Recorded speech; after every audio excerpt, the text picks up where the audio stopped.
अस्सलाम वालेकुम, सुबह खैर। कैसे आप सब लोग? ठीक ठाक हैं, मज़े में हैं, एंजॉय कर रहे हैं, हमारे शो का वेट कर रहे हैं। वो तो आप करते हैं, लाजमी सी बात है।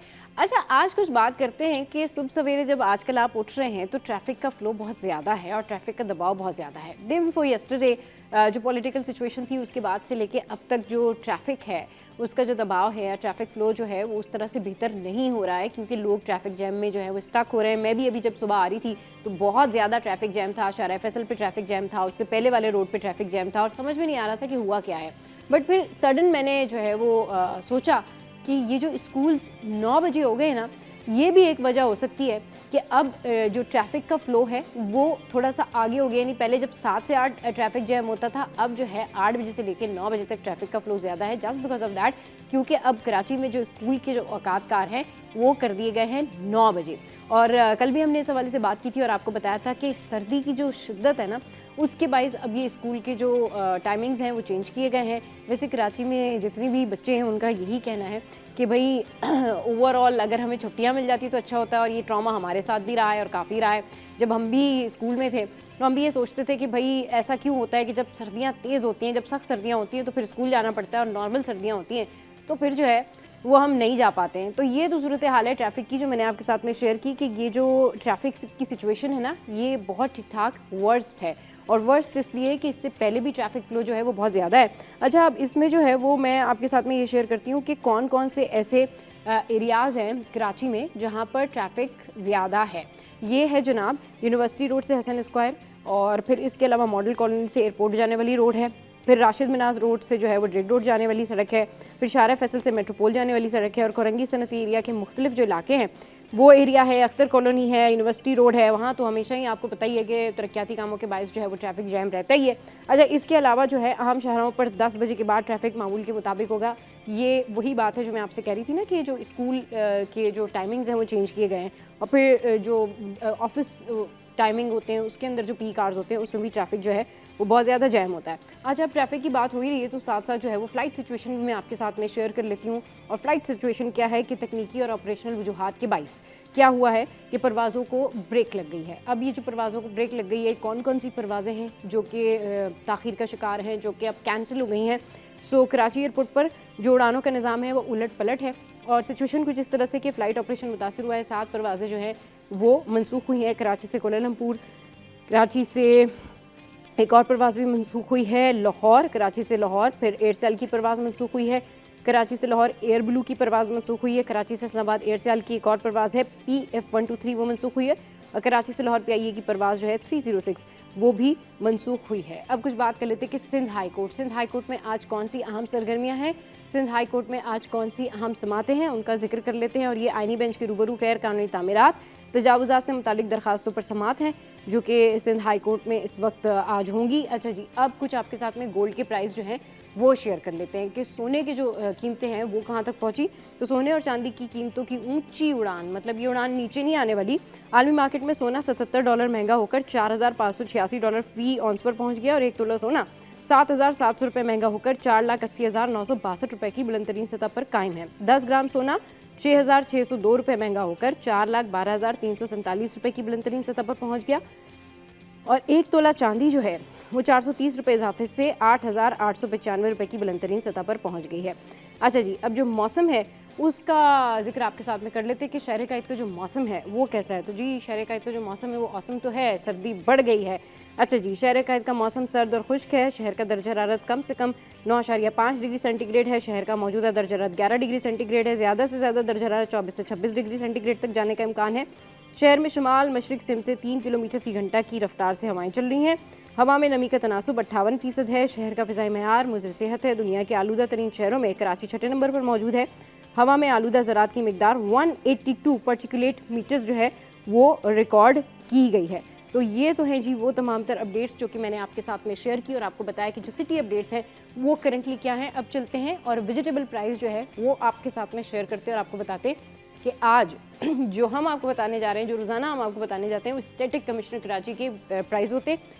बट जिन प्राइस पे आप सब्जियां लेते हैं ज़रूर कंपैरिजन कर लिया करें। टमाटर आ गए जी 35 पर, उसके बाद क्या है, आलू है 23 पर, फिर व्हाट वी हैव नेक्स्ट, फिर हमारे पास लहसुन है 288 पर, फिर हमारे पास अदरक है 288 पर, फिर हमारे पास गाजर है जी 46 पर, फिर हमारे पास क्या है जी तुरई है 104 पे, फिर उसके बाद वी हैव लौकी 58, फिर उसके बाद वी हैव फूल गोभी 46, फिर उसके बाद जो है खीरा है 69 पर एंड व्हाट, फिर भिंडी है जी 201 पर, और क्या है जनाब फिर प्याज जो है वो 52 पर है। और जल्दी से चलेंगे करेंसी रेट जो है वो आपके साथ में शेयर करते कि करेंसी जो है माल का हाल जो है वो क्या है हमारी स्क्रीन पर।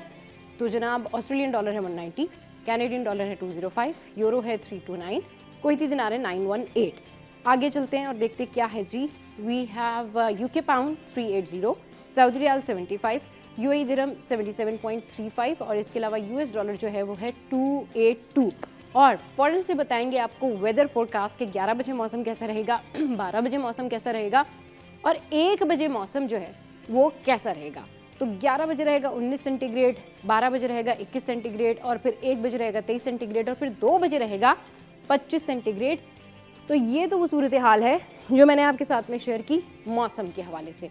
अच्छा जी, अब बहुत सारी ऐसी खबरें होती हैं, अब बहुत सारे जो है वो ऐसे मामलात होते हैं या बहुत सारी जो है वो ऐसी चीज़ें होती हैं जो कि हम आपके साथ में जब शेयर करते हैं या हम आपको बता रहे होते हैं तो यूजुअली उसमें क्या होता है कि बहुत सारे लोग कुछ लोगों को फॉलो करते हैं, बहुत सारे लोग जो है ऐसे पर्सनैलिटीज़ को फॉलो करते हैं जो कि डेफिनेटली आपके लिए बहुत ज़्यादा अहमियत की हामिल होती हैं। अब इसी तरीके से जो हमारे यूट्यूबर्स हैं उनके बारे में हम बात कर लेते हैं कि हमारे एक यूट्यूबर हैं रजब भट्ट, उनके हवाले से आजकल बहुत सारी खबरें जो हैं वो गर्दिश कर रही हैं और ख़बरें कुछ इस तरीके से हैं कि बहुत सारे लोग जो है इस हवाले से बात कर रहे थे कि भाई सडन उनके साथ क्या हुआ। तो रजब भट्ट के साथ क्या हुआ, रजब भट्ट ने अपना यूट्यूब इंस्टाग्राम क्यों डिलीट किया, क्या वाकई ये उनका कोई डोमेस्टिक इशू था या इसके पीछे कोई बड़ा हाथ है या इसके पीछे किसी का प्रेशर है। वरना लोग ये कह रहे हैं कि प्रैंक तो नहीं हो सकता, लोग ये कह रहे हैं कि ये किसी किस्म का स्टंट भी नहीं हो सकता, उनको शोहरत की ज़रूरत नहीं है। तो कहानी कुछ इस तरीके से है जो हम तक पहुंची, हमने सोचा आपके साथ में ज़रूर शेयर करेंगे। रजब भट्ट एक मशहूर यूट्यूबर हैं और वो जिस फैमिली से ताल्लुक़ रखते हैं उनकी फ़ैमिली को रजब फैमिली के नाम से सब जानते हैं, देखते हैं यूट्यूब के ऊपर। लेकिन आजकल उनका 8.7 मिलियन का जो अकाउंट है वो डीएक्टिव है लेकिन डिलीट नहीं है।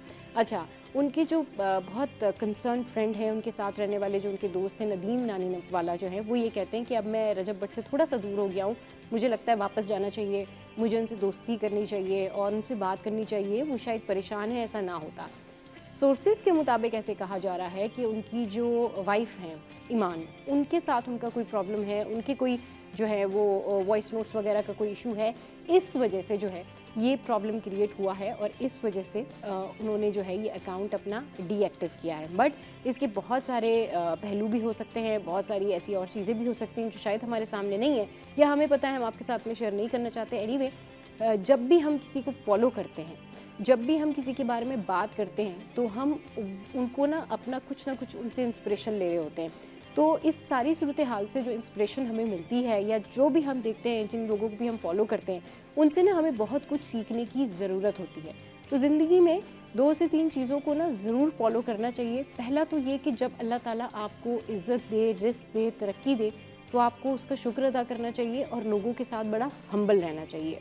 ये ऐसा नहीं होता कि बहुत सारे लोग कहते हैं कि जी अगर आप हम्बल हैं तो फिर लोग आपको ओवरटेक करते हैं या लोग फिर आपको टेकन फॉर ग्रांटेड लेते हैं। जो लोग आपके बारे में जानते हुए भी आपको टेकन फॉर ग्रांटेड लेते हैं, ट्रस्ट मी, वो लोग अपनी इनसिक्योरिटीज़ जो होती है वो आपके ऊपर निकाल रहे होते हैं या वो आपके ऊपर बैशिंग करके अपनी रेपो बनाने की कोशिश करते हैं।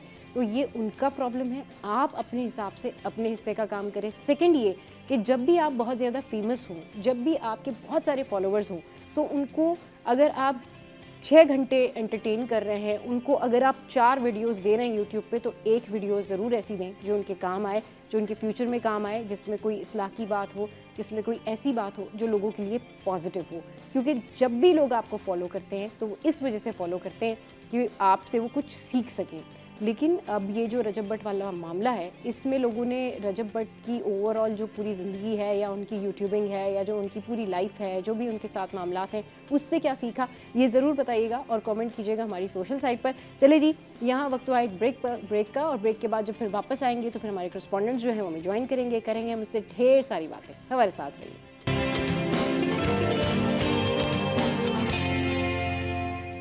Welcome back. अब कुछ बात कर लेते हैं एक ऐसे मसले की जो गौरतलब है, और इस मसले पे इससे पहले भी हमने बात की थी, और ये हम कितनी दफ़ा बात करें, कितनी दफ़ा अपनी मदद आपके तहत हम शहरियों को कहें कि आप गलती ना करें। अब मसला ये है कि शहरी क्या गलती करते हैं। मैं बात कर रही हूँ गैस लीकेज के हवाले से। अच्छा, ये जो गैस लीकेज का मामला है, ये फिर जो नाकिस सिलेंडर का मामला है, ये मसला ख़त्म ही नहीं हो रहा। पिछले साल भी हम इस हवाले से बात कर रहे थे कि ये जो मौत के खिलौने हैं ना, ये घर घर में इस वक्त मौजूद हैं, लेकिन लोग इस्तेमाल करने पर मजबूर हैं। क्या करें, कहाँ जाएं, किससे कहें, क्या करें। मतलब ये तो एक ओवरऑल इंतज़ामिया को देखना चाहिए ना कि सूरत हाल क्या है। अच्छा, अगर गैस लीकेज है तो किससे शिकायत करें।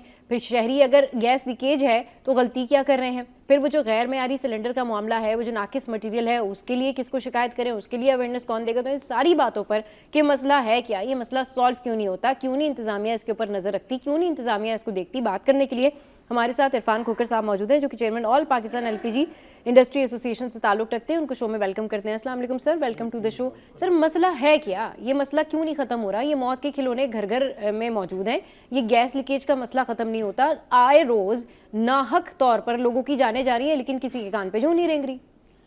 सबसे पहले तो मैं 21 ग्रुप का बेहद मशहूर हूँ जी कि ये अफसोसनाक वाक़या है बहुत ज़्यादा। अभी तक जिसका तो ये नहीं हो सका कि गैस लीकेज थी, सिलेंडर फटा था, आपस में बहसम बहसा। इस्लामाबाद में बहुत बड़ी मीटिंग चल रही है, लेकिन बात ये है कि ये बेहिसी का आलम है कि हम इन अदारों को टैक्स देते हैं, इन अदारों को चलाते हैं, सिस्टम में चीज़ें हैं। अभी मैं कुछ रोज़ पहले कि आपको वाक़या सुनाता हूँ कि 27 जनवरी को साल हो जाएगा जो बोजर ब्लास्ट हुआ मुल्तान में, जी, जो कादरी साहब के, जो गिलानी साहब के हलके में। अभी वहाँ पे ओगरा की टीम आई, वहाँ उन्होंने करोड़ों रुपए के चेक तकसीम किए। जो जख्मी थे, जो लड़कीन थे, तो मैंने जनाब standing committee chairman Qadir Gilani साहब से हाथ बांध के रिक्वेस्ट की कि मेरी एक गुजारिश सुन लें कि आप एक घर से 4 MNA हैं, बाप वाले जो है वो चेयरमैन सेनेट हैं, तो खुदारा मैंने चारों सूबों से इसकी लेजिस्लेशन करवा ली है कि अभी इसी पे कुछ सजा जदा नहीं है।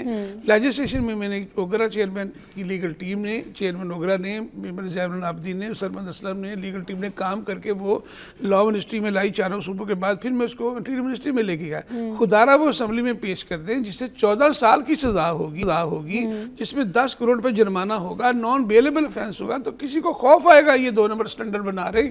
अभी तो बोझर देखे 30 से 35 टन बोझर लॉ के 90 टन तक बोझर शहरों में घूम रहे। अगर खुदा ना खासा मुल्तान की तरह दोबारा बोझर का ब्लास्ट हो गया तो पूरा शहर सफ़ा हंसी से मिट जाएगा। अल्लाह ना करे, अल्लाह ना करे। हाँ। एक हुक्मरान के घर में गैर मेरे सिलेंडर का धमाका, तो वो अपने बच्चे की खुदा ना खासा लाश उठाए उससे कबल कि ये बिल आए। और गुजरांवाला में सैकड़ों कारखाने गैर मेरे सिलेंडर बना रहे हैं, सैकड़ों कारखाने, हम बंद ही नहीं करा पा रहे। अभी जो लॉ चल रहा है, जो कायदा कानून है, उसमें 3000 रुपये जुर्माना है। अंदाजा कर लें, मुल्तान के अगले दिन डीजी खान में 3 बोझर ब्लास्ट होते हैं। तो बिल के हवाले से जो आप बात कर रहे हैं, सॉरी, ये बिल अभी जो लास्ट ईयर भी हम इसी बिल के हवाले से बात कर रहे थे, क्या इम्प्लीमेंट क्या हुई, ताज़ा सूरत हाल क्या है? कुछ भी नहीं, खेल कूद के बाद कुछ भी नहीं। लॉ मिनिस्ट्री में गया, मेरे से एक बंदे ने पैसे मांगे कि जनाब पैसे दें इसके बारे में, तो मैंने लिटरली उसको मारा। ला इलाहा इल्लल्लाह, मैंने लिटरली लॉ मिनिस्ट्री मैंने उसको मारा, असेंबली में मारा। इतने यानी ये लोग कि इनको कोई परवाह नहीं है कि मैंने कहा ये पब्लिक का काम है। कहता है यहाँ मैं वेलफेयर सोसाइटी खोल के नहीं बैठा हुआ हूँ। तो मैंने पकड़ लिया, फिर मैंने असेंबली में पकड़ लिया। बात यह कि बेहिसी का आलम देखे, रोज़ 4 लाशें गिरती हैं। आप 1122 की पंजाब की रिपोर्ट निकालें, 500 ब्लास्ट हुए, 2 ब्लास्ट डेली होते हैं, 4 से 6 जाने जाती हैं। कौन जिम्मेदार है? कोई कानून साजी नहीं है, कोई सजा जजा ही नहीं है। ये कब होगा जब मैं तो ज़िंदगी पूरी लगा दी, मेरे साथ चेयरमैन ओगरा ने, उसकी लीगल टीम ने, सरमद असलम ने, इन ज़ैनुल आबिदीन ने इतना टाइम लगा दिया। यार खुदारा, ये अदारे किस लिए हैं? इनको कुछ नजर नहीं आता। एक बेहिसी का आलम देख लिया। अच्छा सर, अभी क्या सिचुएशन है, अभी क्या किया जा सकता है इस सिलसिले में? आप ये बताएं कि अब ठीक है, आपने बताया कि बहुत कोशिशें की, इस हवाले से कोई सुनवाई नहीं हो रही, इंप्लीमेंट नहीं हो रहा, अभी करना क्या चाहिए? लोगों को क्या कहेंगे आप इस हवाले से? पहली दफ़ा मुझे उम्मीद हुई है, पहली दफ़ा कि मुझे जनाब चेयरमैन सेनेट यूसुफ गिलानी साहब का बेहद मशहूर हो, उनके बड़े बेटे कादिर गिलानी साहब चीफ गेस्ट है। तो मैंने कहा साईं मेरी एक मेहरबानी कर दें। एक मेरी अपील है, ये एक असम्बली में बिल 1860 का पड़ा हुआ है, इसमें तरमीमी बिल कर दें ताकि सजा जदा का तयन हो जाए, ताकि कोई जो मौत के सौदागर हैं, ये मौत के खिलौने बना रहे हैं, ये तो कम से कम जो है ना रुक जाए, इनको तो सजा जदा होना। उन्होंने मेरे से वादा कर लिया है। मैं कासिम गिलानी साहब पे भी मशकूर हूँ, उनका भी ये काम अब शुरू हो गया है। आप दुआ करें, आपकी मदद चाहिए, सबकी मदद करें तो ये बिल असम्बली में आ जाए। जो ही बिल असम्बली में आ जाएगा, ये फिर मौत के सौदागर जो है ना सांस लेंगे, अदरवाइज मुमकिन नहीं है। सही। अच्छा, हमारे साथ खुर्शीद भाई मौजूद है। खुर्शीद भाई, इसमें आप क्या कहना चाहेंगे? क्योंकि देखिए, ये तो अवाम, चलें ठीक है, ये तो एक मैटर है जो सर ने हमें बताया, टाइप किया, मगर इसमें अवाम कहाँ गलती कर देते हैं, अवाम क्यों ट्रस्ट कर लेते हैं, अवाम को क्या करना चाहिए एक्चुअल में?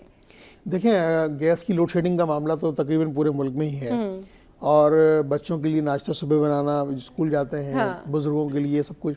तो गैस तो इस वक्त आप ये कह लीजिए कि हर घर की ज़रूरत बन चुकी है। अब जो मज़ाफ़ात के इलाके हैं वहाँ LPG सिलेंडर नहीं यूज़ करते, वो लकड़ी इस्तेमाल कर लेते हैं। लेकिन जब कराची शहर की बात करें तो यहाँ पर जो है वो फ्लैट सिस्टम है, तो इन फ्लैट सिस्टम में कंजस्टेड फ्लैट्स होते हैं, तो वहाँ लकड़ी जलाना पॉसिबल नहीं होता। तो अल्टीमेट फिर जो उनका जहन जो है वो सिलेंडर पर जाता है। वो मार्केट जाते हैं, वो सस्ता सिलेंडर जो है वो 1200-1500 का ख़रीदते हैं, जो गैर मयारी है ना, उसमें वो गैस फिल करवाते हैं, वो ला के रख लेते हैं। फिर सबसे बड़ा प्रॉब्लम ये है कि हमारी जितने भी प्लाजाज हैं रिहायशी, उनके नीचे जो दुकानें होती हैं जो रेंट पे दी जाती है, उसके अंदर सिलेंडर की दुकानें बनी हुई हैं, और उसमें वो एक नौजवान बैठा होता है, वो आराम से किसी भी सिलेंडर को चेक किए बगैर उसको फिल करता है, और फिल करने के बाद एक बच्चा जो है वो मोटरसाइकिल पर उठा के उसको ले जाता है। तो ये जो वो सूरत हाल है। फिर जो कमिश्नर कराची हैं हमारे, और उनके साथ जो असिस्टेंट कमिश्नर हैं, डिप्टी कमिश्नर हैं, फिर सिंध गवर्नमेंट की जो पूरी टीम है, ये मैं समझता हूँ ये एक सवालिया निशान है शहर भर में। पूरी जो मजदा के ऊपर जो सिलेंडर जो बिल्कुल जंग आलूद सिलेंडर होते हैं, और वो शारा फैसल पे दौड़ाता हो जा रहा होता गाड़ी अपनी, ना ये महसूस करता कि भाई ये पब्लिक ट्रांसपोर्ट, ये पब्लिक चल रही है यहाँ पे, इतना इस पे वजन है, सिलेंडर ये मयारी हैं गैर मयारी हैं, इसकी बिला तखसीस वो इसमें कोई फ़र्क नहीं महसूस करता। और वो कई जो है वो चौकियाँ क्रॉस करता हुआ, वहाँ ट्रैफिक पुलिस भी होती है, दूसरी हमारी फोर्सेस भी, वहाँ पर पुलिस भी है, ट्रैफिक पुलिस भी है, उनको क्रॉस करता हुआ चला जाता है। कोई उससे पूछे ना, भाई ये पूरी आपने मजदा भरी हुई है, ये जंग आलू सिलेंडर है, ये मयारी नहीं है, गैर मयारी है, आपको किसने परमिशन दी है? मेन शारा फैसल पे आप जा रही हैं, रिहायशी इलाकों के अंदर वो मजदा जा रही है, कोई पूछने वाला नहीं है। ये बिल्कुल बात बिल्कुल ठीक है खोखर साहब की कि इसके वाले से कैटेगोरिकली इस पे जितना सख्त एक्शन किया जाए। देखें, ये हम सब के बच्चों का मुस्तकबिल से वाबस्ता है, हम सब की फैमिलियों का मुस्तकबिल से वाबस्ता है। तमाम एक इंसान की जान बचाने की कोशिश जो है वो पूरी इंसानियत की जान बचाने की मतरादिफ होती है।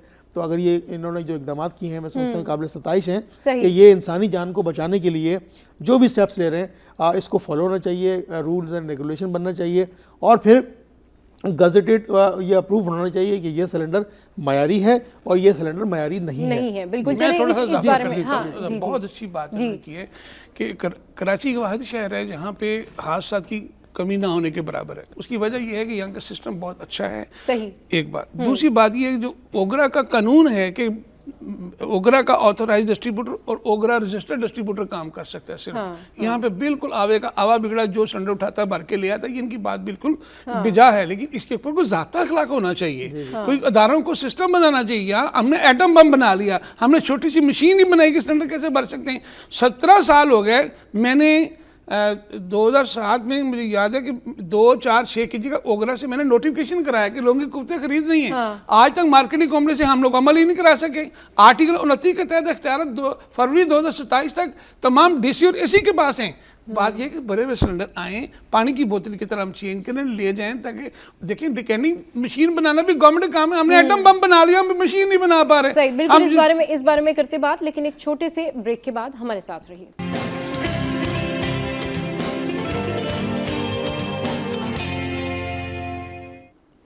Welcome back. तो बात हो रही है कि गैस लीकेज, गैर मयारी सिलेंडर, अब आवाम जो है वो मयारी सिलेंडर भी खरीद के लेके आते हैं, लेकिन पता कैसे चलेगा कि कौन सा सिलेंडर मयारी है, कौन सा सिलेंडर गैर मयारी है? क्योंकि यहाँ पर तो इतना ज़्यादा धोखा है कि अगर आप वो फाइबर वाला भी लेके आएँ तो उसमें भी पता नहीं होता कि बस अल्लाह हवाले जो है वो ज़िंदगी चल रही है। सर, ये तो बताएं ना कि ये कौन डिसाइड करेगा, ये कैसे पता चलेगा आवाम को कि सिलेंडर कौन सा मयारी है, गैर मयारी है? हो क्या रहा है ये आवाम के साथ? मेरी सबसे पहले तो अपने शॉपकीपर से रिक्वेस्ट है कि पुराने सिलेंडर जो बिल्कुल नकारा उस पर गैस नहीं भरे, एक बात। दूसरा, आवाम के लिए मेरी रिक्वेस्ट है कि वो जब सिलेंडर खरीदने जाएं तो वो बजाज डिस्ट्रीब्यूटर से सिलेंडर खरीदें। वो हार्डवेयर दुकानों में जितना सिलेंडर सेल हो रहा है सारा 2 नंबर है। ये पटाल पेड़ा और ये उधर जो आ रहे हैं गुजरावाला के बने हुए ये 2 नंबर सिलेंडर हैं। अच्छा। हार्डवेयर दुकान पे 1 नंबर सिलेंडर नहीं है। आप सिलेंडर खरीदें ओगरा बजाज कंपनी के डिस्ट्रीब्यूटर से, ओगरा रजिस्टर्ड उसे एक सर्टिफिकेट लें थर्ड पार्टी का। वो लाइफ टाइम गारंटी वाला सिलेंडर है, वो बिल्कुल ब्लास्ट नहीं होता। मेरी फिर एक दफ़ा इन तमाम शॉपकीपर से गुजारिश है, कराची बहुत अम वाला शहर है, कराची में बहुत कम वो इस तरह से भी एंगल लेके आते हैं कि वो जो अफोर्ड नहीं कर सकते ना अवाम, वो खुद आके कहते हैं कि हमें बस ऐसे ही कोई सिलेंडर दे दें। फिर इसका क्या हल है? मेरी आवाम से गुजारिश है कि जान से कीमती कोई चीज़ नहीं है, सिलेंडर लें, ओगरा का अप्रूव्ड कारखाने का बना हुआ लें, उसके सर्टिफिकेशन भी लें और बजाज डिस्ट्रीब्यूटर से लें। और मैं मजे की बात बताऊं, ओगरा की जो सिलेंडर की सिक्योरिटी होती है, सिलेंडर सेल नहीं हो कर सकता, वो कंपनी की मलकियत होता है। वो कंपनी की मलकियत है, वो सिक्योरिटी बेसिस पे जाता है। ये सिलेंडर जो खरीदो फरोख्त है, ये बिल्कुल गलत है, ये लॉ में इसकी इजाजत ही नहीं। जो हार्डवेयर दुकानों में नीले पीले सिलेंडर लटके हुए हैं, ये सारे 2 नंबर हैं। मेरी आवाम से अपील है, इनको लेना बंद करें।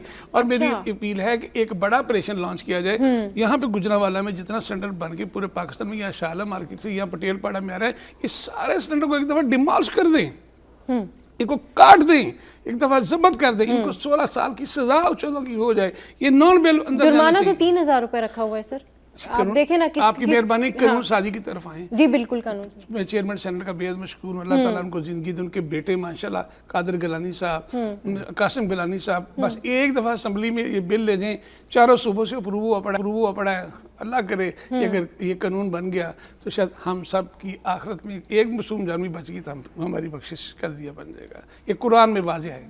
सही। तो सर ये अब चले ठीक है, ये आपने बता दिया शॉपकीपर्स हैं वो ये सारा कुछ ना करें, लेकिन जो फिर भी करें, फिर अगर फिर भी जो कानून तोड़ रहा है, फिर भी देखिए जो सेफ्टी पे अमल नहीं करता, मेरा बेशक साथी है, मेरा बेटा है, मेरा तलक वाला, सारे मेरे बच्चे हैं, उसकी कोई माफी नहीं है। अगर वो सेफ्टी नहीं करता उसके लिए कोई माफी नहीं है। जो मौत के साथ खेलता है, जो मौत के सौदागरों के साथ बैठता है, जो उनके साथ, उसके लिए कोई माफी नहीं है, किसी किस्म की माफी नहीं है। बस 1 2 3 सही। लेकिन हमारे इस एसोसिएशन उसके साथ बिल्कुल देखिए, सेफ्टी पे काम करना इंतहाई ज़रूरी है।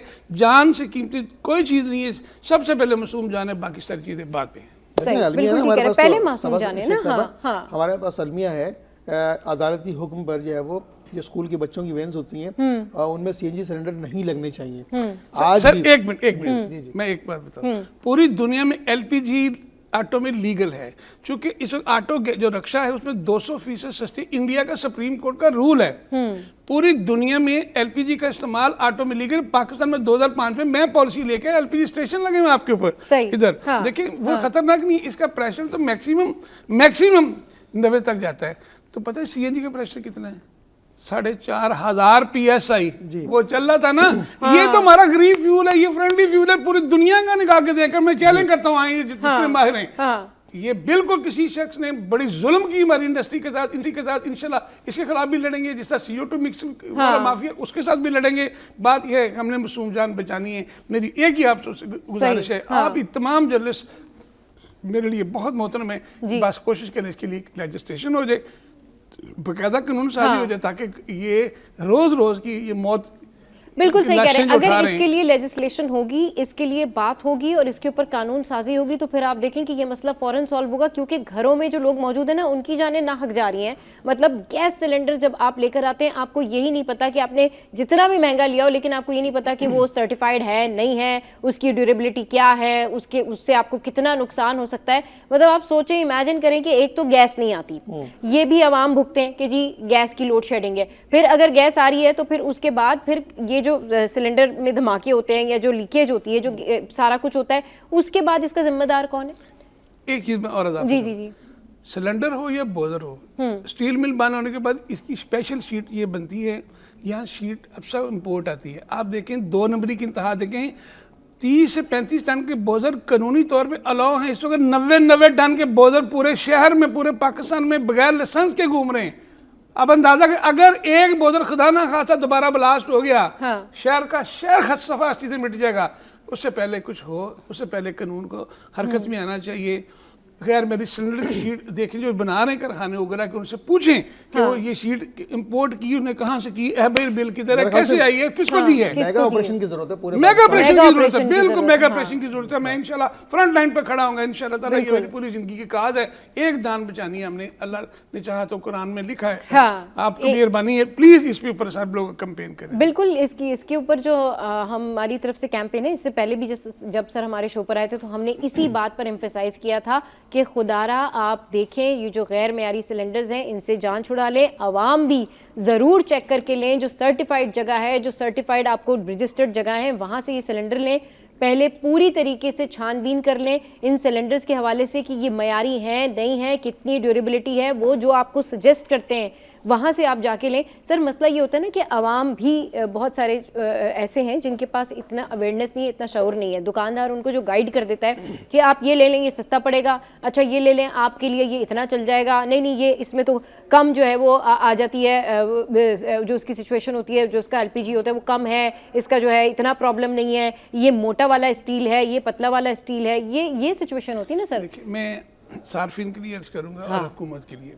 देखिए बंदा मर जाता है उसके बाद 15 लाख का चेक लेके पहुंच जाता है, ये 15 बने 15 करोड़ ये ले भी, और खुदारा ये शीट बाहर से आती है, इसके ऊपर सिर्फ छोटे सिलेंडर के ऊपर जो लोगों की कोतें खरीद रही हैं उसके ऊपर शीट पे टैक्स खत्म कर दें, इतना मेयारी सिलेंडर सस्ता कर दें, गैर मेरे सिलेंडर बनना बंद हो जाए। बिल्कुल, लेकिन सर ये कौन करेगा? मरने के बाद 15 लाख का चेक लेके पहुंचो, खुदारा अल्लाह के वास्ते पहले पहुंचो, पहले चले जाओ ये शीट के ऊपर FBR को ये खत्म कर दें, ये इतना पैसा जो इधर देते हैं वो पैसा उधर रख दें।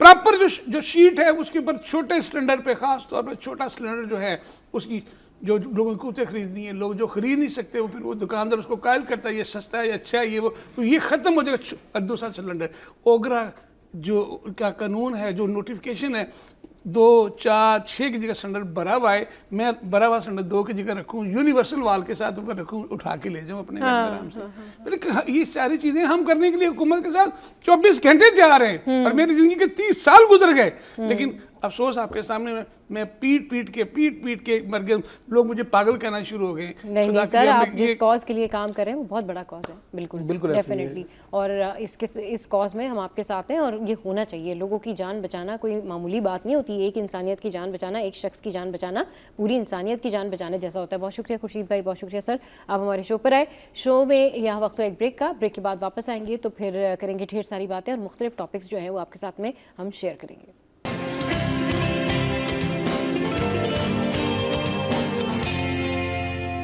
अब कुछ बात करेंगे हम स्किन केयर के हवाले से। अच्छा, स्किन केयर के लिए ना आजकल बहुत सारे ट्रीटमेंट्स हैं, और ख़वातीन जो हैं बड़ी तादाद में, क्योंकि वेडिंग सीजन भी है और बहुत सारी तकरीबात भी होती है, तो बड़ी तादाद में स्किन केयर की तरफ जाती हैं। और स्टैटिक क्लिनिक्स ने तो कमाल किया हुआ है, क्योंकि वो ऐसे ऐसे ट्रीटमेंट्स इंट्रोड्यूस करते हैं कि स्किन जो होती है चमकदार, और कहना चाहिए ना कि ग्लो करती है आपकी स्किन। अच्छा, अब इस पर बात करने के लिए हमने आज इन्वाइट किया है डॉक्टर नौरीन को, जो कि एस्थेटिक प्रैक्टिशनर्स भी हैं, जिनकी क्लिनिक यहाँ पर भी है और कनाडा में भी ये प्रैक्टिस कर रही है, लेकिन आजकल ये यहाँ पर पाकिस्तान कराची में मौजूद हैं और अपनी एस्थेटिक क्लिनिक्स में ख़वातीन के लिए मुख्तलिफ इन्होंने ट्रीटमेंट जो है वो इंट्रोड्यूस भी कराएं। इनको शो में वेलकम करते हैं। अस्सलाम वालेकुम, वेलकम टू द शो। कैसी हैं आप? ठीक हैं? वालेकुम अस्सलाम सबा, कैसी हैं? अल्हम्दुलिल्लाह, thank you so much for having me in the show. अच्छा नौरीन, आपको पता चल गया कि पाकिस्तानी ख़वातीन जो हैं वो बहुत शौक़ रखती हैं इस बात का कि उनकी स्किन जो है वो ग्लो करे, वो जो है यंग लुक में नज़र आएँ, और मतलब जब कोई उनको देखे तो क्या wow what a natural glow. इसके लिए आपने अपनी क्लिनिक में कौन सा ऐसा ट्रीटमेंट इंट्रोड्यूस किया है कि जो ख़वातीन हैं वो देखें और फिर उसको पसंद करें और वो ट्रीटमेंट कराए बगैर रह ना सकें? ऐसी कौन सी नई ट्रीटमेंट है आपके पास, आपके क्लिनिक में, जो कि आप ख़वातीन के लिए ऑफ़र कर रहे हैं? बिल्कुल सबा, वैसे तो बहुत सारे ट्रीटमेंट्स हैं, हम लोग सारे इन्वेजिव और नॉन इन्वेजिव प्रोसीजर्स कर रहे हैं, लेकिन जहाँ आपने बात करी ग्लो की, क्योंकि सर्दियों में डल हो जाती है स्किन, ड्राइनेस के साथ डिहाइड्रेट होती है, और आपका 1 नंबर टोन जो है ना स्केल पे कम आ जाता है सबका, क्योंकि ये समर कंट्री है, हमारी एशियन स्किन है, हमारी स्किन का अपना अल्लाह ताला ने कलर दिया प्यारा सा गोल्डन सा, तो उसको ग्लो लाने के लिए हम लोगों ने कॉम्बो ट्रीटमेंट्स रखे हुए हैं, जिसमें हम लोग इन्वेजिव फेशियल्स के साथ पील्स देते हैं, और पील्स के कॉम्बो के साथ हम लोग IV थेरेपीज देते हैं। IV therapy. अच्छा ठीक है, ये जो IV थेरेपी है इससे स्किन मतलब रिजुविनेट हो जाती है, यंग लुक आती है, बहुत ज़्यादा ग्लो करती है स्किन?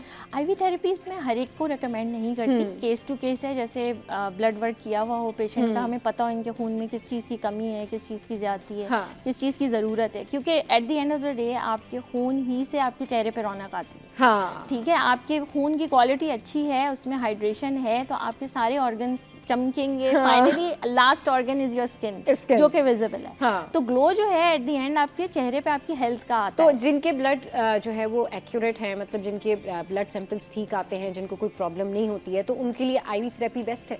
नहीं, जिनके ब्लड सैंपल्स ठीक आते हैं वो ऐसा कोई है ही नहीं कि ठीक आ रहे हो, कमी तो है ही, क्योंकि कुछ ना हमारी कुछ कम ज्यादा है। बिल्कुल। तो फिर उनको कैसे लगाती हैं आप आईवी ड्रिप? हम लोग बस जैसे आईवी इन्फ्यूजन होता है, देते हैं आईवी लाइन, उसी तरीके से फिर हम उसमें कॉकटेल्स हैं, हमारे पास मायर्स कॉकटेल है, जो कि वेस्ट में काफ़ी ज़्यादा यूज़ होती है। इन शॉर्ट आईवी थेरेपी खवातीन के किस तरह के ट्रीटमेंट के लिए काम आती है? ग्लो के लिए काम आती है, स्किन वाइटनिंग के लिए काम आती है? फ़ायदा क्या है आईवी थेरेपी का? आईवी थेरेपी का फ़ायदा बहुत ज़्यादा है हाइड्रेशन और ग्लो के लिए, ग्लो और ओवरऑल आपकी एनर्जी बूस्ट करने के लिए, क्योंकि जब आप एनर्जेटिक होंगे तो ग्लो खुद ही आ जाता है और आप एक खुशी वाले मोड में आते हैं। हाँ, लेथार्जिक नहीं होते आप। हाँ, स्ट्रेस खत्म होता है और वो आपकी हैप्पीनेस चेहरे पे आती है। सही। और वो ग्लो में बहुत ज़्यादा रोल प्ले करता है। सही। ठीक है ना। और जो आपने बात करी वाइटनिंग की, तो ये क्योंकि वेदर ऐसा है ना, तो इसमें हम लोग हाइड्रेशन के साथ इसमें हम लोग डिटॉक्स भी डालते हैं। सही। तो डिटॉक्स जो कि ग्लूटाथायोन भी है, एंटीऑक्सीडेंट बहुत फेमस भी है और रिनाउंड है। इसका ये साइड इफेक्ट जो है वो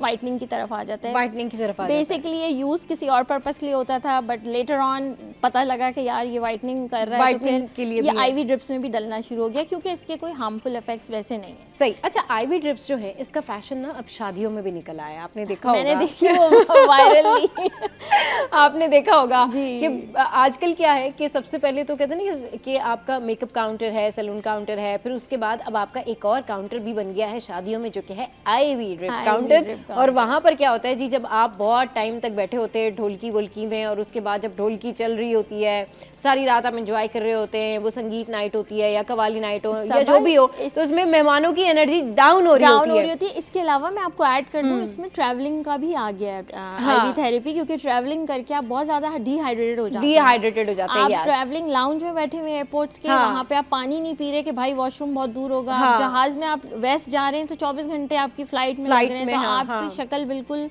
जो है वो डिहाइड्रेटेड हो जाती है। तो अब मैंने देखा है कि ये आहिस्ता आहिस्ता कुछ मुल्कों के वीआईपी लाउंजेस में आईवी थेरेपीज आ रही हैं। मॉनिटर बिल्कुल, एयरपोर्ट के ऊपर भी जो वीआईपी लाउंजेस हैं वहाँ पर आईवी थेरेपी वो दे रहे हैं, ताकि जो सफ़र करने वाले लोग हैं वो लेथार्जिक नहीं हो, वो एनर्जेटिक रहें, और अगर वो कहीं मीटिंग अटेंड करने जा रहे हैं, किसी की शादी अटेंड करने जा रहे हैं, तो उनके चेहरे पर ग्लो आए। लेकिन शादियों में स्पेशली अब ये कल्चर इंट्रोड्यूस हो चुका है कि देखिए जी, सब बैठे होते हैं अपनी अपनी जगहों पर, एक हाथ पे मेहंदी लग रही है और एक हाथ से जो है वो आईवी ड्रिप लग रही है, just because of that glow, just because of that energy.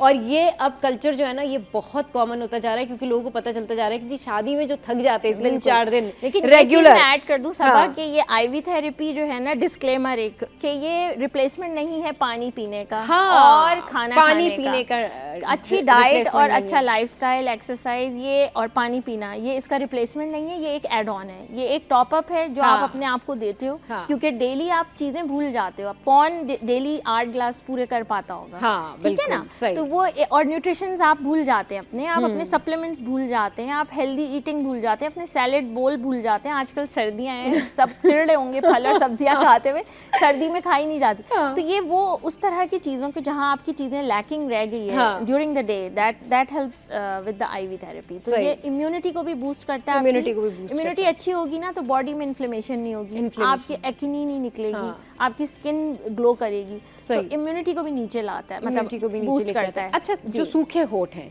उनका क्या इलाज है? क्रैक लिप्स, हाँ, क्रैक लिप्स का ये कि डिहाइड्रेटेड हैं, तो हम लोग हाइलुरोनिक एसिड यूज कर सकते हैं डायरेक्टली ऑन योर लिप्स। अच्छा, बस खाएं नहीं उसको, क्योंकि वो मेडिकल ग्रेड होता है, उसको आप अपने लिप्स पे अप्लाई कर सकते हैं। सही। पेट्रोलियम जेली मैं इसलिए रिकमेंड नहीं करती क्योंकि वो मॉइस्चर को लॉक तो कर देती है, लेकिन और मॉइस्चर आ नहीं पाता स्किन की तरफ। अच्छा। बैरियर बना देती है, मतलब बहुत अगर greasy आपके चीज़ है। ड्राई हाँ। जो हैं वो लिप्स हैं, सूखे होठ हैं, जी। क्रैक लिप हैं आपके, तो आपने पेट्रोलियम जेली नहीं लगाना। हाँ, हाइलोरॉनिक एसिड लगाएं, वो Okay. जल्दी उसको हील करके जो है ना जोड़ देगा और हाँ। बैरियर सही कर देगा लिप्स का। सही।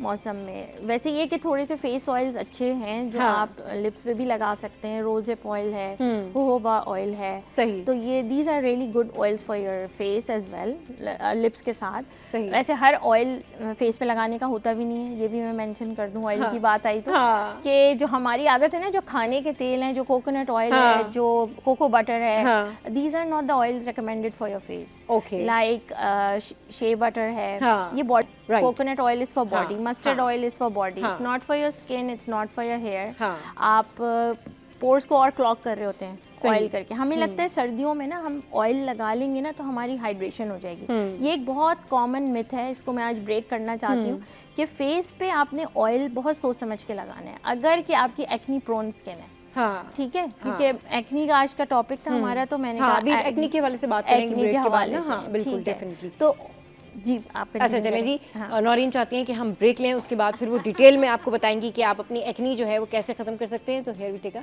Short break.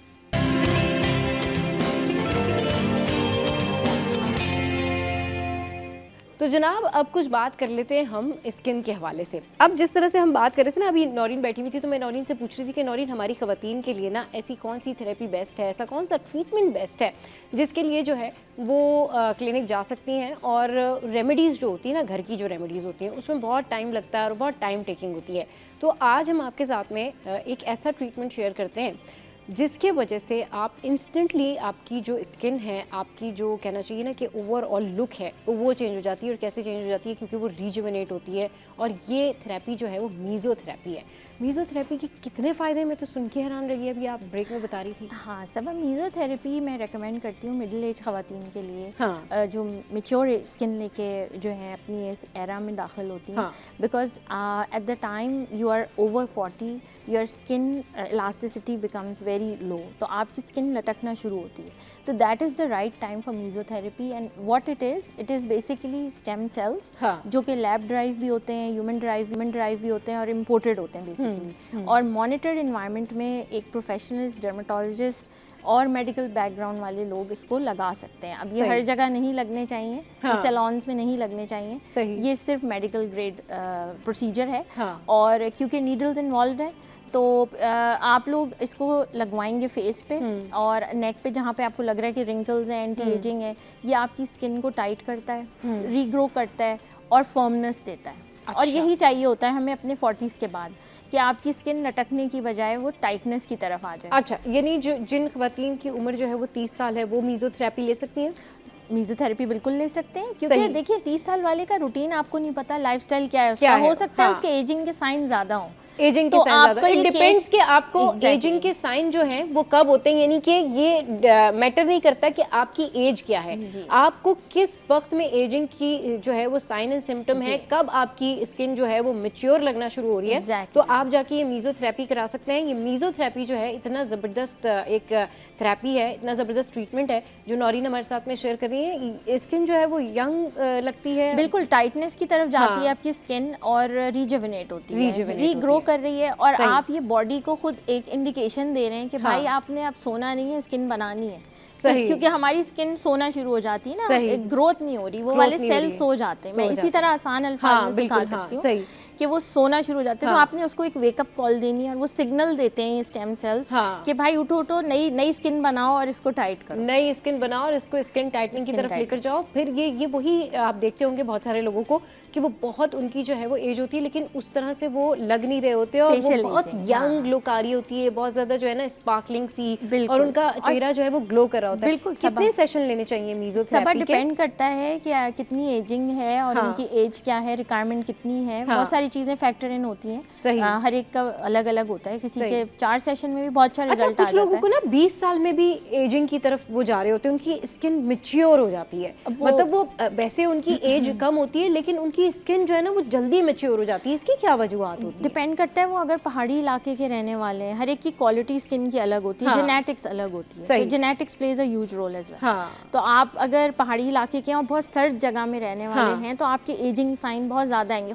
खुश्क जगह के जो रहने वाले लोग होते हैं उनके एजिंग साइन ज़रा जल्दी आते हैं। मतलब यानी कि अगर आप पहाड़ी इलाके में रहते हैं या फिर ड्राई प्लेस पर रहते हैं, और एक फैक्टर ये भी है कि आपका लाइफस्टाइल कैसा है, लाइफस्टाइल क्या है और आप क्या सोचते हैं और आपकी एक्टिविटी क्या है। अगर आप मैच्योरली सोचते हैं, अल्कोहल, ये दोनों चीजें ऐसी हैं जो स्किन के लिए बर्बादी है। और एक डायबिटिक होना, तो जिन लोगों को शुगरी चीजें डाइट लेने की भी आदत है और वो डायबिटिक हैं, उनकी भी स्किन पे एजिंग बहुत जल्दी आएगी, उनकी स्किन पे भी एजिंग बहुत जल्दी आ जाती है। चलिए जी, एक कॉलर ने हमें ज्वाइन किया है। अस्सलाम वालेकुम, कौन बात करिए, कहाँ से? मैं अंजना इस्माइल बात कर रही हूँ कराची से। जी अंजना, क्या कहना चाहेंगी? वालेकुम। मुझे ये पूछना था कि मेरी स्किन में ना सर्दियों में बहुत ब्लैक हो जाती है, समझ नहीं आता क्या सिर्फ सर्दियों में ही ब्लैक हो जाती है, और उसके लिए आप बता दीजिए, और कोई ऐसा मॉइस्चराइजर बता दीजिए। मेरी एज है 57। अच्छा ठीक है, ओके। अंजना जी जो है उन्होंने हमें कॉल की है, वो कह रही है कि शी इज़ 57, उनकी स्किन जो है वो ब्लैक हो जाती है सर्दियों में, और कोई मॉइस्चराइजर उनको बता दें। हाँ बिल्कुल, क्योंकि 57 में जाहिर है उनका जो प्रोसेस एजिंग चल रहा है इसकी उसमें यह है कि मॉइस्चर लॉस की वजह से जो सर्दियों की धूप होती है वो ज़्यादा अफेक्ट करती है और मेलानिन प्रोड्यूस होता है और कलर जो है ना ड्राइनेस की तरफ जाता है। अच्छा। उनको मॉइस्चराइज़र यूज़ करना है, light non comedogenic moisturiser use करेंगी, light weight gel based. Okay सही। और ये कोई फेस ऑयल यूज़ नहीं करेंगी सर्दियों में, ये बिग नो है फेस ऑयल। अच्छा। हाँ, चेहरे के लिए, क्योंकि सर्दियों की धूप बहुत ज़्यादा हमें मेलानिन प्रोड्यूस करवाती है और रंग जो है वो नीचे जाता है। ओके। तो इन्होंने मॉइस्चराइज़र रखना है, मॉइस्चराइज़र के ऊपर इन्होंने सनब्लॉक लगाना है जब भी बाहर जाए। आपने आपकी स्किन आपने कहा कि ब्लैक हो जाती है सर्दियों में, तो आपने मॉइस्चराइजर रखना है और आपने SPF यूज़ करें। SPF यूज़ करें। कितनी होनी चाहिए? SPF 100 ले लें तो बहुत अच्छा। 100 ले लें, SPF 100 मगर बहुत ऑयली नहीं हो जाता सनब्लॉक? यही मैं कह रही हूँ, जेल बेस्ड होनी चाहिए। जेल बेस्ड चलिए जी, इसको पढ़ें। ये भी मसला हल कर दिया डॉक्टर नौरीन ने कि वो जेल बेस अगर आप ले रहे हैं तो वो डेफिनेटली फिर बहुत ज़्यादा ऑयली नहीं होगा। कोशिश करें, मार्केट में बहुत सारी ब्रांड्स है, डर्मेटोलॉजिस्ट टेस्टेड लिखा हुआ उसके ऊपर, तो वो अच्छी ब्रांड होगी और आपको अफेक्ट देगी। और ये भी जहन में रखें कि जो सनब्लॉक्स हैं वो कुछ घंटों के लिए काम करते हैं, तो हम जो ये समझते हैं ना सुबह लगा के निकले और फिर रात तक चल जाएगा, उसको हर 3 घंटे बाद आपने फ्रेश करना हो। सही। अच्छा, डॉक्टर नौरीन जो है ना वो उनका अपना एक डेंटिस्ट्री का क्लिनिक भी है, तो she is also doing this. उनसे कुछ डेंटिस्ट्री के हवाले से पूछते हैं, दांतों की सेहत के हवाले से पूछते हैं। भाई सबसे पहला सवाल ये है कि चमकदार, मजबूत, चमकीले, स्पार्कलिंग दांत कैसे मुमकिन है? अब ये ना कहिएगा आपके भाई आप जो है वो ब्रश करें, ब्रशिंग करें, सुबह शाम जो है ये करें और ये सारा कुछ करें। अब भाई हो गए ख़राब दांत ना, अब ख़राब दांतों को कैसे चमकाया जाएगा? ये जो स्पार्कलिंग ट्रीटमेंट है ये कैसे मिलेगा हमें? डेंटिस्ट के क्लिनिक में आइए। डेंटिस्ट के नहीं, पास इसका कोई जादुई ट्रीटमेंट बताएं हम। जादुई ट्रीटमेंट यही है कि आप हर मील के बाद ब्रश करें। अच्छा। हाँ, हर मील के ये बाद तो आपने काम बता दिया। हाँ, ये काम बता दिया। ये इससे बेहतर ये कि हर 6 महीने बाद डेंटिस्ट के पास एक चक्कर लगा ले, बिकॉज डेंटिस्ट जो है वो प्रॉपर एक चेकअप भी कर लेता है, कैविटीज वगैरह दूसरी चीजें भी देख लेगा जो आगे जाके आपकी जेब हर्ट ना करें, पहले ही पकड़ ली जाए। दूसरा जो चमकदार आपने बात करी, तो पॉलिशिंग आजकल ट्रीटमेंट्स बहुत अच्छा। पॉलिशिंग में जब हम जो है वो टीथ पॉलिशिंग की बात करते हैं, या बहुत सारे ऐसे टूथपेस्ट भी हैं, बहुत सारे ऐसे प्रोसीजर भी हैं, उसमें आजकल मैंने देखा है, आपने शायद देखा हो या आपके अब डेफिनेटली आपने देखा होगा, आजकल क्या है कि पेंट आ गए, आर्टिफिशियल पेंट फॉर टीथ। हाँ, फॉर टीथ। वो क्या होता है कि वो पेंट लगाते हैं और वो पेंट लगा के जो है वो इवेंट्स पे और इधर उधर वो चले जाते हैं। ये बहुत सेफ है, ठीक है? ये तो बिल्कुल ऐसे ही हो गया जैसे आप नहाए बगैर परफ्यूम की बोतल अपने ऊपर और आप चले जाएं कि देखें ये तो जबरदस्त खुशबू आ रही है मेरे पास से। तो ये बताएं कि करना क्या चाहिए? नहीं, मतलब करना चाहिए। एक्चुअल में कैसे चमकेंगे दांत? एक्चुअल में ऐसे चमकेंगे, फिर वही 2 चीजें मैं कहूँगी, स्मोकिंग और अल्कोहल। और आप जो ट्रेंड कराची में खास तौर से ये जो चाय है ना, चाय है मतलब कलर्ड बेवरेजेस हो गई, और उसके बाद ये गुटखा छालिया जो एक बहुत बड़ा एक वायरस है हमारे माशरे में, इसको ख़त्म करना है। तो ये स्टेनिंग वाली चीज़ें सारी बेसिकली ना जो कलर्ड बेवरेजेस हैं। तो आप लोग इसकी क्या ट्रीटमेंट करते हैं? इससे बचा जाए, हम सफाई के बाद हम लोग पॉलिशिंग करते हैं, वाइटनिंग ट्रीटमेंट्स हैं दांतों के भी, वाइटनिंग ट्रीटमेंट्स हैं, और वो डिपेंड करता है कि किस हद तक स्टेन्स हैं वो उस हिसाब से उसकी कंसंट्रेशन रखी जाती है, एसिड्स यूज होते हैं, हाइड्रोजन पेरोक्साइड यूज होते हैं, तो वो हर एक का अलग अलग। तो नौरीन, ये जो टी के ऊपर आजकल वो जो कलर लगा के चले जाते हैं, मुझे तो उसको कहना भी नहीं आ रहा, पता भी नहीं है मुझे कि वो कौन कौन से जो है ना वो कलर्स होते हैं जो टीथ के लिए अभी आए हुए हैं, वो क्या है, कुछ आइडिया है आपको? It's not recommended, it's not good for your teeth.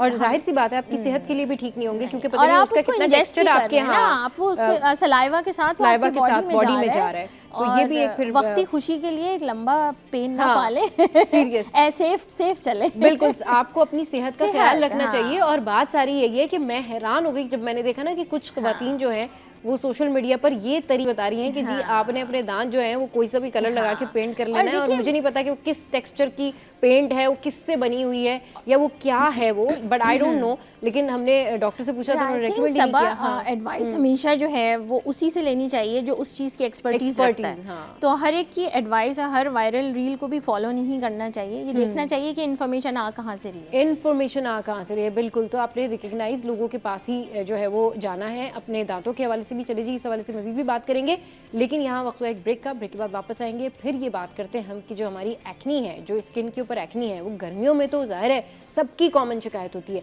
लेकिन ये कौन लोग हैं सर्दियों में भी जिनको एक्नी हो रही है और इसकी क्या वजूहात है, जबकि वो पूरा साल ट्रीटमेंट भी कर रहे हैं। Stay with us.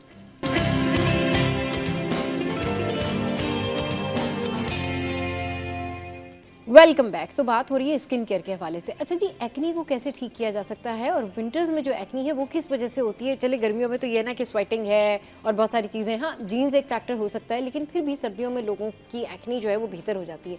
एक्नी का क्या करें? एक्नी का बहुत कुछ हो सकता है। सर्दियों वाली एक्नी फ्लेयर अप जो है वो बेसिकली होती है डिहाइड्रेशन की वजह से। आपका जो स्किन बैरियर है वो ख़त्म हो जाता है, उसकी वजह से आपका डर्ट क्लॉग होता है पोर्स में, ओपन पोर्स और क्लोज पोर्स जो कोमोडोजोन्स जो होते हैं, कोमोडोन्स, उसमें क्या होता है वाइट हेड्स, ब्लैक हेड्स बनते हैं नाक पे, चीक्स पे। आपकी 2-4 फैक्टर और भी हैं, आपकी स्ट्रेस हार्मोन्स का इससे बहुत ज़्यादा ताल्लुक है। आपके हार्मोन्स ठीक होना बहुत ज़रूरी है। लड़कियों की अगर हम बात करें, लड़कों की पुबर्टी की बात करें, तो एंड्रोजन हार्मोन्स जो हैं वो हमारे चेक होने चाहिए। ये लेवल अगर सही रहता है ना तो उसकी वजह से एक्सेसिव ऑयल प्रोड्यूस नहीं होता। विंटर में एग्जैक्टली हो ये रहा होता है कि जो हमारा सीबम प्रोड्यूस हो रहा है, जो नेचुरल ऑयल प्रोड्यूस होता है, वो अंडर अटैक इस आ जाता है कि वेदर तो ड्राई हो गया, अब मैंने एक्स्ट्रा ऑयल प्रोड्यूस करना है। वो एक्स्ट्रा ऑयल प्रोड्यूस होने के चक्कर में एक्नी बनती है, जिसकी एक्नी प्रोन स्किन है। इसका जेनेटिक से भी ताल्लुक है, हर एक की जीन्स भी अलग होती है, और इसका स्ट्रेस से भी ताल्लुक है। स्ट्रेस से भी इसको कंट्रोल करने की बहुत सारी लंबी लिस्ट है। आप बोले तो मैं अभी शेयर करूँ? नहीं, बिल्कुल शेयर करें, बताएं। देखिए, सेरामाइड्स यूज करें, हाइलुरोनिक एसिड यूज करें, और नियासिनामाइड्स, ये 3 सीरम्स हैं जो एक्नी प्रोन स्किन यूज करेगी विंटर के अंदर। सही। हाइलुरोनिक एसिड आ गया, सेरामाइड्स आ गए, और नियासिनामाइड आ गया। ये 3 टाइप के सीरम्स हैं जो आप नाइटली यूज करेंगे। और एक्नी प्रोन स्किन पे विंटर में आपने रात में करना है अपना स्किन रेजीम। डे टाइम में light moisturiser and SPF, light moisturiser and SPF, no oils on your face, no oils on your face. चले जी, ये तो बड़ी ज़बरदस्त किस्म की रेमेडी बताई है इन्होंने और ट्रीटमेंट बताया। अच्छा, ये बताएं कि अब स्किन ना डार्क हो जाती है, अभी जैसे वो खातून ने कॉलर ने हमें सवाल किया था ना कि स्किन बहुत ज़्यादा डार्क हो जाती है। अब डार्क स्किन जो है वो सर्दियों में क्यों होती है? चाहे वो यंग हो, चाहे वो मिडिल एज में हो, चाहे वो बुढ़ापे में हो, क्यों ये सर्दियों में स्किन क्यों डार्क हो जाती है? जबकि कुछ लोग इतने अच्छे ट्रीटमेंट्स ले रहे होते हैं, इतना अच्छा जो है वो इलाज कर रहे होते हैं स्किन का, ले रहा है उसकी नहीं होनी चाहिए। हाँ, जो ले रहे जो नहीं ले रहे, जो नहीं ले रहे उनका समझ में आता है, क्योंकि यूवी लाइट चेंज होती है सर्दियों में, उसकी जो स्पेक्ट्रम है सूरज का वो चेंज हो जाता है। उससे हमारे कुछ लोगों का जल्दी डार्कनेस की तरफ चला जाता है। वही फिर मैं कहूँगी कि घर में भी अपना ख्याल रखें, पानी वगैरह पीने का, हाइड्रेटेड रखें, स्किन मॉइस्चराइज रखें, और विटामिन C का इस्तेमाल करें विंटर्स में ज़्यादा, क्योंकि अब धूप जो है वो डिफरेंट हो जाती है दिन में। रात में आप विटामिन C सीरम यूज़ करेंगी तो आपकी जो डार्कनेस टोन है वो थोड़ी सी इवन हो जाएगी, आपका कलर जो है ना वो बेहतर हो जाएगा। सही। ये कलर का मैं यही टिप दूंगी कि विटामिन C का यूज़ करें, क्योंकि this is the perfect time in winter when you can use. अपने पीलिंग्स अच्छी कर सकते हैं आप लोग। मार्केट में अभी बहुत अच्छे AHA BHAs हैं जो एसिड्स हैं, वो होम यूज़ के लिए होते हैं, उस पर डायरेक्शंस लिखी हुई होती हैं। किसी भी अच्छी कंपनी का AHA लेके पीलिंग करें, आपका कलर बेहतर हो जाएगा। विटामिन C यूज़ करें nightly, twice a week use कीजिए, उससे आपका कलर वापस अच्छा होता रहेगा। मतलब आपने मेंटेन रखना है, ये एक दिन का गेम नहीं है, स्किन जिंदगी भर का गेम है।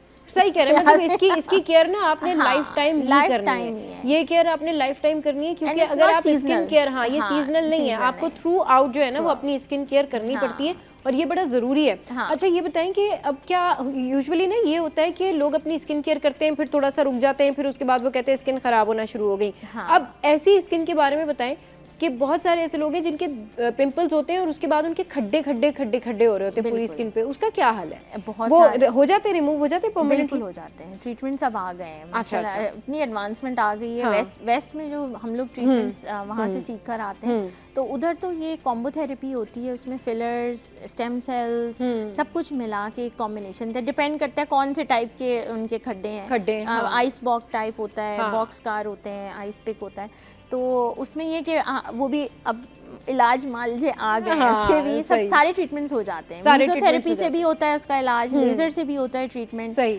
डिपेंड करता है आपकी किस हद तक क्या एज है आपकी और सही। कौन से वाले scars कौन से हैं। वाले जो है ना वो Exactly. अच्छा चले अब ना हम जिस तरह से वन बाय वन करके सारे स्किन के इश्यूज डिस्कस करें ना, उसमें हम ये चीज़ भी डिस्कस करते हैं कि टू टोन स्किन जो है उसको कैसे कवर अप किया जाए, उसके लिए कौन सी मॉइस्चराइजर लगाए जाएं, उसके लिए क्या किया जाए। लोगों की टू टोन स्किन टू होती है। टोन स्किन इसलिए हो रही है कि आप सही से एक्सफोलिएट नहीं कर रहे। अच्छा, एक्सफोलिएशन क्या है? डीप क्लिनजिंग है, डेड स्किन का रिमूवल है। आप किसी मेडिकल ग्रेड के एस्थेटिक क्लिनिक जाएं, एस्थेटिशियन से टू ट्रीटमेंट, टोन खुरदरी स्किन, टेक्सचर हाँ, स्किन हो गई हाँ। है कि चिन की अलग है कलर, नाक का नाक अलग का है, colour चीक्स अलग है। रेड हो रहे हैं, यहाँ ब्लैक हो Black हो रहा है, इस हाँ। तरीके से ये टेक्सचर आ जाता है स्किन में, क्योंकि स्किन निकल नहीं रही तो नई वाली स्किन आ नहीं रही नीचे सही, से ऊपर। हाँ। ऊपर से पुरानी स्किन एक रेगुलर टर्नओवर होता है, हाँ। 21 डेज का साइकिल होता सही, है ना, हाँ। तो स्किन जो है वो हटेगी, आप उसे ऊपर से साफ करेंगे तो नई स्किन निकलेगी। तो exfoliation is very important tone सही करने सही। के। अब फिर मैं कहूँगी नियासिनामाइड्स और पीलिंग्स जो विंटर में करनी चाहिए। पीलिंग से आपकी स्किन जो है वो निकल जाती है, निकल जाती है। एक्सफोलिएट होगा तो पूरी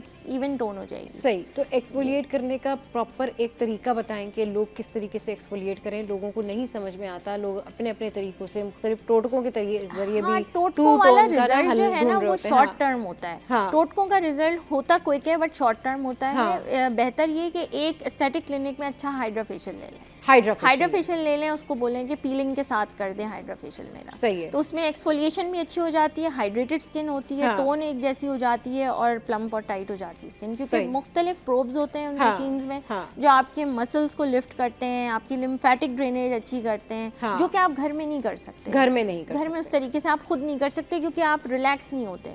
जब हाँ। कोई और कर रहा होता है आपके फेस पे तो आप एक रिलैक्स मोड में होते हैं, उसका रिजल्ट भी अच्छा आता है। रिजल्ट भी उसका रिपेयर अच्छा होता है। रिपेयर अच्छा होता रिपेयर है। अच्छा होता बिल्कुल। अच्छा ये ना बहुत ध्यान रखना चाहिए लोगों को, जब आपके पिंपल्स निकले या आपकी स्किन टू टोन हो। यूजुअली ये होता है डॉक्टर नईम कि जो सन बर्न होता है ना उसकी वजह से भी टू टोन स्किन होती है। बिल्कुल। तो अगर सन बर्न हो गया है और वो एग्जैक्टली आपको रीजन भी पता है कि टू टोन आपकी स्किन जो है वो सन बर्न की वजह से हुई है, तो फिर उसके लिए क्या करना चाहिए फौरी तौर पर अगर सन बर्न हो जाए तो? फौरी तौर पे सनबर्न है और आपका कोई इवेंट आ रहा है हाँ। लेट से, तो आपके पास मेकअप के अलावा तो कोई और ऑप्शन है नहीं है। आप हाँ। उसको कंसील करके आप फिलहाल अपना लेकिन इवेंट उसकी निकाल लें। इंटेंसिटी कम करने के लिए, उसकी रेडनेस कम करने के लिए, ब्लैकनेस कम करने के लिए क्या करें? हाँ, ये आपका अच्छा क्वेश्चन है। हाँ। इसके लिए ये कि फौरी ट्रीटमेंट्स आप एस्थेटिक क्लिनिक आएँ, आपकी हाँ। पीलिंग की जाएगी।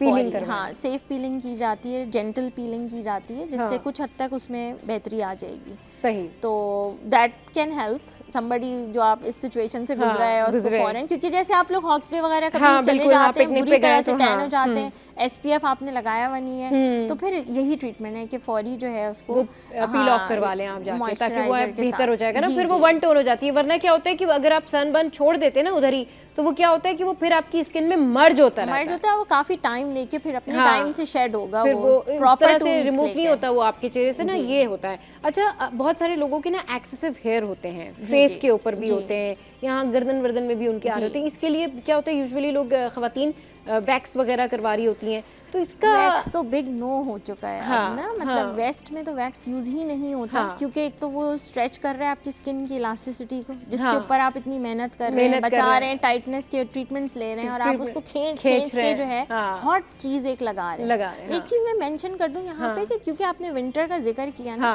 तो विंटर में ना ड्राइनेस की वजह से हमारी स्किन ड्राई भी होती है, डल भी होती है, हाँ। और लूज भी होती है। सही। दूसरी चीज मैं ये कहना चाह रही थी कि एक्नी के साथ साथ आपने कभी मसाज नहीं करनी चीजें मुंह पे।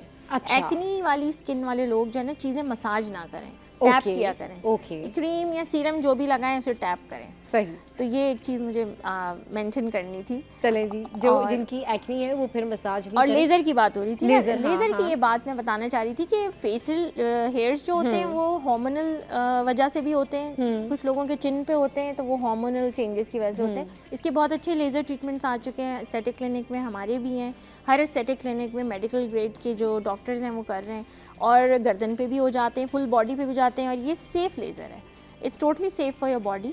इसका कोई हार्म नहीं है, ये स्किन के बालों तक ही असर करता है, इसका कोई साइड इफेक्ट नहीं है। FDA अप्रूव्ड लेज़र्स हैं ये, और अच्छी मशीन होती हैं जो अगर आपको थोड़ी सी आपने रिसर्च की हुई हो, आप देख के जाएं तो आपके लेज़र हेयर रिमूवल्स भी कुछ सेशंस में कंप्लीटली इरेडिकेट तो नहीं होते, हाँ। लेकिन बाल कम हो जाते तो हैं। कितने लेज़र ट्रीटमेंट लेने होते हैं? 5 से 6 5 से 6 मिनिमम है। हाँ। 5 से 6 रिजल्ट अच्छा। आना शुरू होता है, फिर मेंटेनेंस पे आप आ जाते हैं। अच्छा। तो आप एवरी 6 मंथ्स ले लें, डिपेंडिंग कि आपकी दोबारा कितनी आ रही है ग्रोथ। सही। लेकिन इरेडिकेट होते होते साल लग जाता है। एक साल आराम से, में, हाँ, बाल चले probably जाते हैं। सब खत्म हो जाता है। वैक्स नो है, क्योंकि वो सही। एक्नी को फ्लेयर अप करता है। सही। मैं कहना ये चाहती हूँ कि हाँ। एक्नी को फ्लेयर करना है ना, तो आप हॉट वैक्स लगा तो लें। जो खवातीन अपने फेस के ऊपर वैक्स करवाती हैं ना, हाँ। उनको पिंपल्स और एक्नी और बहुत ये सारी बुरा चीजें बहुत breakout ज्यादा होता है, बहुत बुरा ज्यादा breakout ब्रेकआउट होता है, वो और बहुत एक और हार्श हो चीज जाता है। एक्नी के हवाले हाँ। से कि हॉट शावर, विंटर में हम लोग हॉट शावर्स हाँ, लेते हैं ना, हाँ। तो वो भी एक एक्नी को फ्लेयर करने की वजह है। आप शावर लें, हॉट लें, बिल्कुल लें, हाँ। लेकिन फेस और बालों के लिए ना आप एंड में थोड़ी सी हिम्मत करके कोल्ड वाटर डाल लें।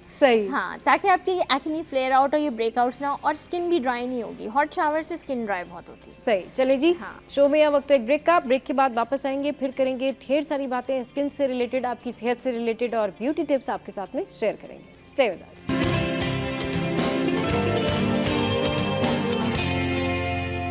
भाई डॉक्टर नौरीन इस वक्त हमारे साथ हैं, और अब हम कुछ ब्यूटी टिप्स की बात करेंगे, इनसे शेयर करेंगे कि भाई अगर लाइनर ख़राब हो जाए तो क्या करना चाहिए, अगर डार्क लिपस्टिक लग जाए और आप इवेंट पे मौजूद हो और आपको लग रहा है लिपस्टिक बड़ी डार्क है और आपके पास लिपस्टिक है भी नहीं, तो इंस्टेंट क्या करना चाहिए? अगर आप उसको साफ़ करेंगे तो ज़ाहिर वो छुट जाएगी, लेकिन कोई ऐसी टिप जो आप बताना चाहें कि भाई अगर लाइनर फैल जाए? हाँ, एक तो ये कि मैं हमेशा कहीं बाहर जाती हूँ, हाँ। पर्स में एक एक्स्ट्रा लिपस्टिक ज़रूर रखती हूँ, अच्छा। पाउडर। 2 चीज़ें, सही। उसमें मिरर भी हो जाता है, लिपस्टिक भी हो जाती है, और एक ना कॉटन बड रख लें, जो एयर बड्स होती हैं, हाँ। में लाइनर, और वो फैलता ज़रूर है, मस्कारा ज़रूर ऊपर जाके चिपक जाता है। मस्कारा, अच्छा ये मस्कारा जो है, ये क्या प्रॉब्लम है कि मस्कारा जब भी लगाया जाए ना तो यहाँ पे लग जाता है, यहाँ लग जाता है, चाहे आप कितने भी एहतियात से लगाएं। और अगर उसका हमारी प्रॉब्लम होता है। ज़्यादातर हुडेड आईज ही होती हाँ। हैं, वो मस्कारा ज़रूर ऊपर जाता है, हार्ड हो जाती हैं लैशेस। सही। तो बस पाउडर टैप कर लें, और अगर लाइनर फैल जाता है तो बस उसको फिर पाउडर से कवर फिर किया आप जाता है। स्मोकी आइज कर लें। स्मच कर लें, एग्जैक्टली, स्मच करके, और वो लगता है ये कि आपने बड़ा ज़बरदस्त मेकअप किया हुआ है। बड़ा ज़बरदस्त मेकअप स्मोकी किया। आइज बना सकते हैं आप उसको। सही।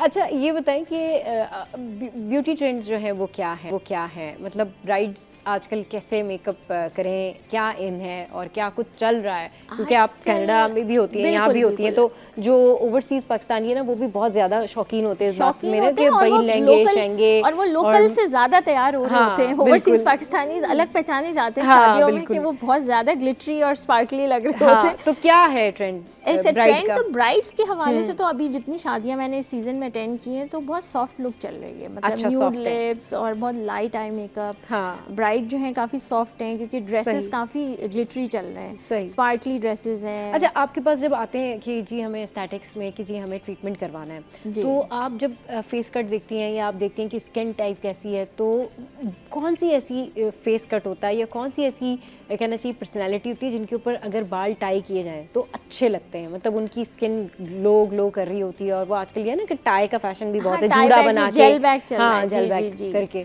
तो वो बताएं कौन से आप उनको ट्रीटमेंट देती हैं? भाई जैसे आप बैठी हुई हैं अभी, आपकी जैसे फेस का कट है ना, माशाल्लाह स्लिम है आपका फेस और स्मॉल फेस है, हाँ। तो आप पे जेल बैग और इस तरह के बाल अच्छे लगेंगे। ठीक है सादिया, आपने सुन लिया। बस ठीक है, मैंने कल से जेल बैग बना के बैठना है, क्योंकि और फिर बाल उसके टाई बाद- करके थोड़ा सा आपका फेस और प्रोमिनेंट हाँ। आगे की तरफ आ जाता है। Prominent तो आ अगर जाता है, जिसका सही। हैवी फेस है, मुझे लगता है कि उसको अगर जेल बैग बाल किए जाएं तो वो और नुमाया हो जाता नुमाया हो है जाता फेस। जबकि हम लोग जो हैं वो बालों से आधा फेस और चीक्स जो हैं वो कवर कर रहे होते हैं, कवर कर रहे थोड़ा होते सा हैं, कि हाँ, हाँ यार सही। थोड़ा सा जो है ना लंबा हो जाए, लंबा हो जाए फेस, या Round face जो है वो लंबा पता है हो क्या जाए। होता है आजकल लोग ना सबसे ज्यादा परेशान होते हैं कि उनके चीक्स जो है ना, हाँ।